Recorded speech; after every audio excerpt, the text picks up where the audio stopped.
Hello, this is Dr. Peter Terzop, also known as Dr. Pete or Dr. Z. What I'd like to do is go over a few key ideas in the class, and they're not critical, but they're just important before you get started. The work is what's important, but sometimes you have to do good prep work.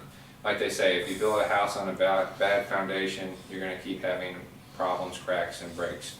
So what we want to do here is before the class gets started, really take some ideas, or even if the class has started, think about going back and reading things like the letter of expectation, intro videos, things that the professor posts in the class that may appear important to them, which should be a clue it's important to you. So every professor is different. I try to stay with what I think most professors would want. With all my study of people and the agency work, I would really like to say, what would the bulk of people, majority of people really want and what they need to know. So one of the things is class preparation. We can go online to the class and you always have your student resources, you have your academic policies, you have a thing called a syllabus. A lot of people overlook the syllabus and they go right into the work. Well, it used to be you had to read the whole syllabus and actually say, yes, I read this, because it lays out all the assignments week by week and what you need to do. It allows you to prepare for the class. Is there a paper due? Is there a quiz? There's all these different things that you really probably want to take time and understand when you're planning your schedule, that you see that they're coming. And that preparation is very important. Plus, you get to interact with the professor and say, well, I don't understand what you're looking for, so how do I contact you, or how do I get a hold of you? Or maybe it's okay to call the professor for a few minutes and get a good handle on what they expect. Which, one of the biggest issues is discussion posts. We typically have problems with discussion posts because everybody has a different way of doing them. And we can look at rubrics which appear to be very objective, but in the end, it's my opinion, it's very subjective. So we have categories which are objective, but I have to fill the grades in which are very subjective. And that's just the facts of grading. What I want to do is how do we take and make it less subjective and try to make it a little bit more objective. And the best way to do discussion posts is to sit there and say, first, what is required of me? What is the assignment? What is the length of the assignment? Is it 150 words, 200 words? Do I need to make an initial post and a student post? Or do I need to make an initial post only? Do I need to make 2 student posts? Read what is required, because that can heavily impact your grade. So in some places, if you don't respond to a student, it could be worth 50% of your grade, and you're automatically at an F, no matter how good you do on the other 50%. So take time to understand what is expected when you're doing the discussion posts.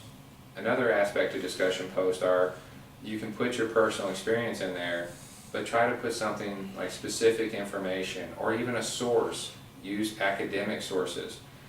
These things help to show that you understand the material and that you're being academic. Now when you respond to a student, do the same thing. Imagine yourself in a business situation where 2 people are sitting there presenting an idea. And I sit there as Dr. Pete and I say, well, I want to present this effective plan X, and it's going to solve all these problems, and I feel this is going to happen, and I think this is what's going to work, and I know this is going to be the results. I'd like you to accept my plan. Then someone else comes along and says, well, let me tell you my plan. I'm a student of Dr. Pete, and he taught me that, yes, the plan is a good one, but I'm going to cite Smith, and then there's a guy named Richards, and then Lisa came along, and all these people noted all these different sources and how they project this will be a successful project. Now, when you're a manager, you're going to look at, well, Dr. Pete has a title, but did he really present anything that was worth it? But the student over here actually cited sources and documented and actually provided some analysis. Think about which one's going to do better. One may get a passing grade, but one definitely will get a very, very good grade. So we have to put these things in perspective. But if you have any doubt, always reach out to the professor or myself. Assistance. They say good news spreads very slowly, bad news spreads quickly, but bad news also never gets better. So if you have an issue and something comes up, it's called life, call me. I have kids, I have friends, I have situations. I'm a disabled American veteran. Things happen in my life, and so I have to communicate. If you don't communicate to me, there's no way that I can help you with the class. Maybe you're stuck on an assignment. Maybe you have a life event that's preventing it from being turned in. Take the time to communicate. I give my phone number on the website, and I also give my email. Those are the best ways to get in contact with me, and I try to check those multiple times throughout the day. Please sit there and reach out anytime you need assistance. Again, this is Dr. Peter Terzop, and I thank you for your time.